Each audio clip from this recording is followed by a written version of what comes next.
अगर मैं आपसे पूछूं what is the meaning of jack, तो आप में से काफी सारे लोग बोलेंगे स्मार्टफोन के चार्जिंग से रिलेटेड होता है वो टूल। और आप सही भी हो अगर हम इसके पीछे हाम्मा लगा देते हैं, क्योंकि तब हमें मिलता है Jack Hanma, one of the craziest fighter in Baki series. और आज की इस वीडियो में हम उसके ओरिजिन से लेके उसके बॉडी की पूरी एनालिसिस करेंगे और थोड़े प्रिडिक्शन भी लगाएंगे कि भाई आगे सीरीज में इसके साथ क्या होने वाला है। तो बाकी हाम्मा की तरह ही जैक हाम्मा भी यूजिरो हाम्मा का बेटा है, लेकिन उसकी जो मदर है वो डिफरेंट है। जैक की मदर का नाम था डेनी नील और वो एक सीक्रेट एजेंट थी जिनका मिशन था यूजिरो हाम्मा को मार डालना, जो कि ना तो उनके जीते जी पूरा हो पाया और ना तो उनके मरने के बाद पूरा हो पाया। लेकिन इन सब के चक्कर में बॉर्न होता है एक अनवांटेड चाइल्ड जो कि था जैक हाम्मा। तो अब बात करते हैं बाकी अपने स्टेप ब्रदर यानी कि जैक हाम्मा को किस नजर से देखता है, या आप इसका उल्टा भी कर सकते हो। तो बॉलीवुड पिक्चर्स की तरह यहाँ पे नहीं होता है कि भाई दोनों सौतेले भाई एक दूसरे के जान के दुश्मन होते हैं, ये बिल्कुल अलग चीज है।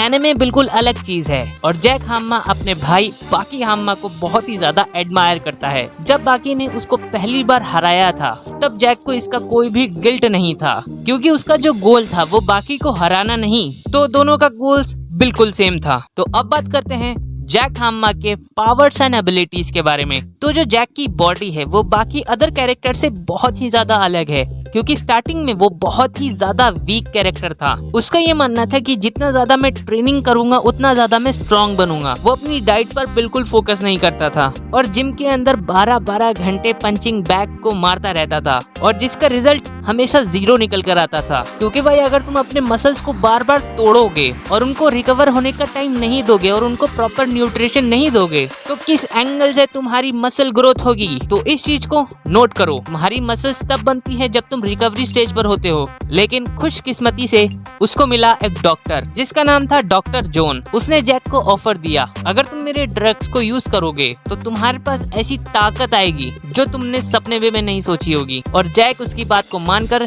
ड्रग्स लेना स्टार्ट कर देता है। And after couple of months उसने एक पोलर बियर को हैंड टू हैंड फाइट में हरा दिया। चलो हराया तो हराया सही, साथ में उसको मार भी डाला। और यही सेम चीज यूजिरो हाम्मा ने भी की थी। इसका मतलब ड्रग्स ने तो अपना कमाल दिखा दिया, लेकिन वो यही नहीं रुका, उसने ओवरडोज लेना स्टार्ट कर दिया ड्रग्स का, जिसके कारण वो मेंटली अनस्टेबल हो गया। और जब कभी भी वो फाइट करता तो वो इंटेंट टू किल माइंडसेट से फाइट करता। लेकिन इसका एक बहुत बड़ा ड्रॉबैक भी है, जो वो ड्रग्स लेता था उसका असर बस कुछ मिनट्स तक ही रहता था, उसके बाद उसकी बॉडी दोबारा से अपने ओरिजिनल फॉर्म में वापस आ जाती। और जैक हाम्मा ड्रग्स तो लेता था, साथ ही साथ में उसने अपनी बॉडीज में काफी अमेजिंग फीचर्स भी करवाए थे, जैसे उसके जो टीथ हैं वो बहुत ही ज्यादा मजबूत हैं, इतने के जिस मटेरियल से पैराग्लाइडिंग की रस्सी बनाई जाती थी उसने उस मेटल को भी क्रैक कर रखा है। हालांकि इस प्रोसेस में उसके सारे दांत तो चले गए, He did it। और उसके बाद उसने मेटल से भी स्ट्रॉन्ग मटेरियल के दांत लगवा लिए।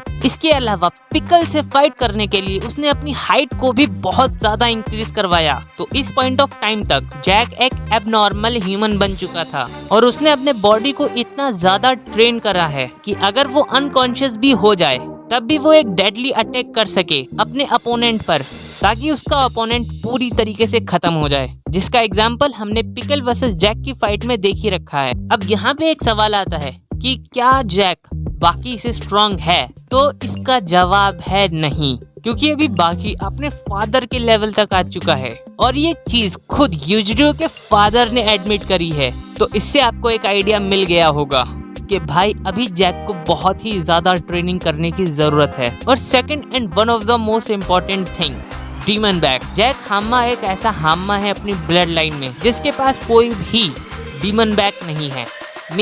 मे बी ड्रग्स हो सकते हैं या फिर उसका इम्प्योर ब्लड भी हो सकता है। अब इस चीज से यूजिरो हाम्मा क्या बताना चाहते थे ये तो हमें नहीं पता, लेकिन एक थ्योरी है कि भाई जैक हाम्मा को कोई डीमन बैक नहीं बल्कि एंजल बैक मिलेगी। अब ये बस एक थ्योरी है, अब देखना यह है सीजन 4 में जैक हाम्मा के साथ क्या होता है। Apart from it one thing I can say for you guys, हम सबकी बॉडीज के अलग अलग नीड्स हैं और उसी के अकॉर्डिंग सबको एक्सरसाइज करनी चाहिए। और स्पेशली किसी भी तरीके का ड्रग्स आपको यूज नहीं करना चाहिए अपनी बॉडी के लिए, क्योंकि शॉर्ट टर्म में मे बी हो सकता है वो आपको अच्छे रिजल्ट दे, लेकिन लॉन्ग टर्म में उसका बहुत बुरा इम्पैक्ट पड़ सकता है आपके बॉडी पर।